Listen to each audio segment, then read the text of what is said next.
Huh? That's really good. You like it? Yes, I'm doing a review on this camera. Oh, So if you look, there's like 2 screens. oh my god, that's ace. So you can just go like this, Oh, and then I go like this. I love that. So you can compare those 2 cameras. This is the newest one. See, it's clearer than this. Can you see the difference? Yeah, That's the that's old one. brilliant. This is the new one. Where do you get them from?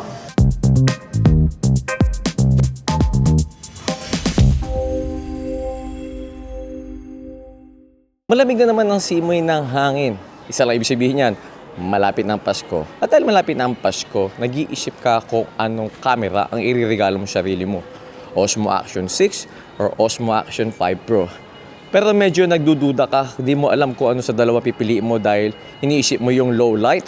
Well, in today's video, yun ang ating titignan. Kung ano itsura ng camera na to sa low light para makapag-decide ka na kung anong bibilin mo sa dalawa. Osmo Action 6 or Osmo Action 5 Pro sa low light. So nandito kami ngayon sa Cheshire Rose kasi mag-Christmas shopping na rin kami. At tama-tama matetest natin itong Osmo Action 6 sa low light. Dagdag na rin natin si Osmo Action 5 Pro para magkaroon tayo ng comparison para makapag-decide ka kung ano talaga ang para sa iyo. Osmo Action 6 or Osmo Action 5 Pro. Tara, subukan natin to. Let's go! So bago natin simulan to, meron tayong mga bagay na dapat tignan sa mga camera na to, lalo na sa low light. So una-una yung video quality. Tingnan mo yung mga letters o yung mga logo. Kasi dahil maliit lang ang sensor sa mga camera na to, madalas yun yung mga unang lumalabo eh.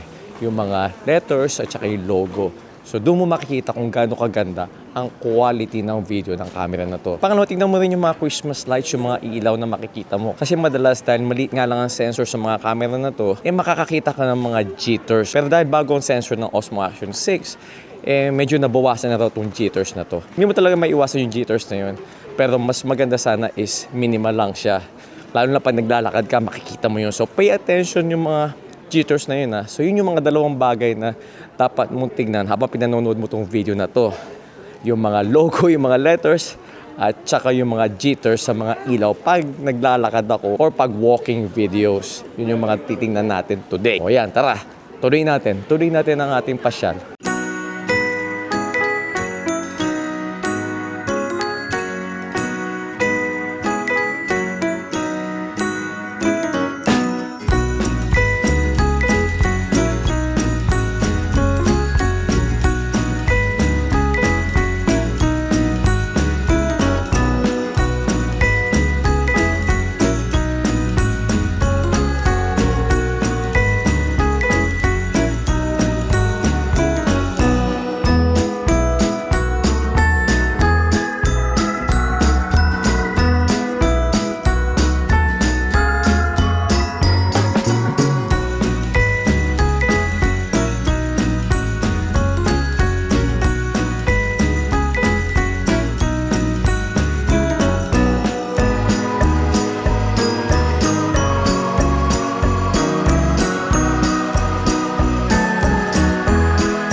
O ayan, we are on super night mode. Natatandaan mo yung sinabi ko kanina, yung mga ilaw, yung mga jitters. So ngayon naka super night mode tayo both sa Osmo Action 6 at saka sa Osmo Action 5 Pro. So pay attention, tingnan mo yung mga ilaw dyan sa likod ko kung may mga jitters. Dahil bago ang sensor ng Osmo Action 6, sabi nila is mas less ang jitters pagdating sa super night mode. So ano, nakikita mo ba ang difference? Meron bang difference? Nakikita mo ba yung jitters? Not sure kasi hindi ko pa nakikita eh. Pero so far, nakikita ko na kagad dito sa camera na brighter ang Osmo Action 6 compared sa Osmo Action 5 Pro. Pero pinag-uusapan dito is yung jitters behind you pag naglalakad. What do you think? Hindi ko makita, masyadong maliit yung screen. So, pag na-edit ko to, makikita ko na siya. Pero so far, the Osmo Action 6 looks better sa Osmo Action 5 Pro. So far.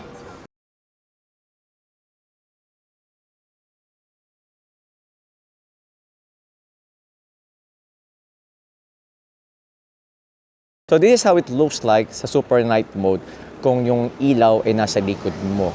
Again, how does it look like? So far sa screen sa screen lang tayo titingin. Kitang-kita mo talaga massive difference yung super night mode sa Osmo Action 6 at saka sa Osmo Action 5 Pro. Malaking difference.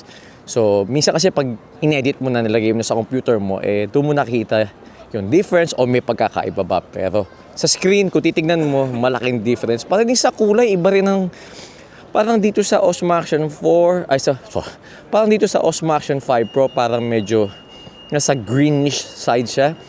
Dito sa Osmo Action 6, talaga mas natural, brighter. Ang mahirap talaga. So, kailangan i-edit mo muna. Pero so far, this is how it looks like.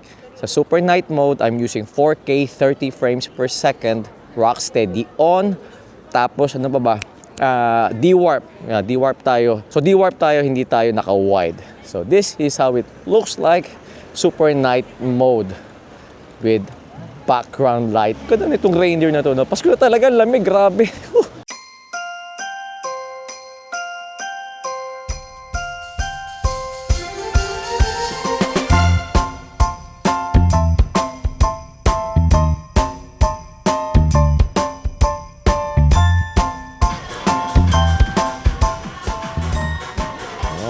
German sausages. So, yan ang pagkapasko. Yan ang madalas na ino-order sa mga Christmas markets. Naku, sarap nito.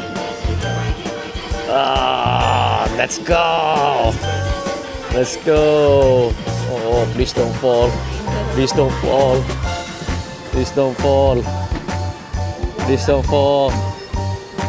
It's massive. Parang masarap na yan Dry masyado po sa akin. Sabi ko sa iyo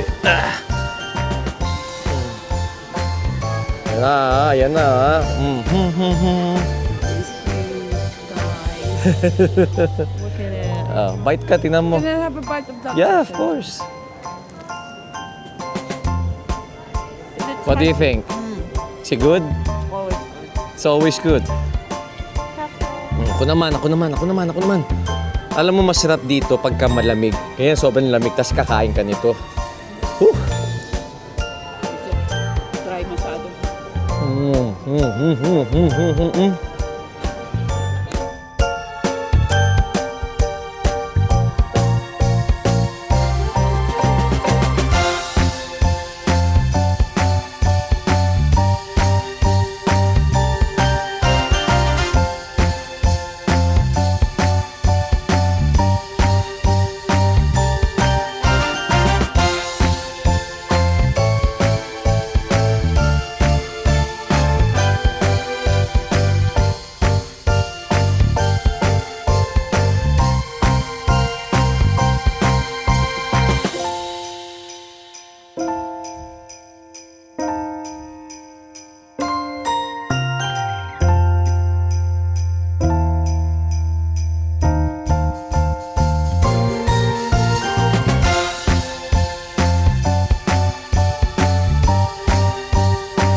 Hi. You're on YouTube. Yeah. My Pinoy vlogger. I've just started out. I'll give you a subscribe. Thanks, man. Wait, what's it called? My Pinoy vlogger. You might see you there, guys. Yeah. Have a good Christmas. See you. Make sure you put Yeah, I will. I will post hello. Hi. Bye.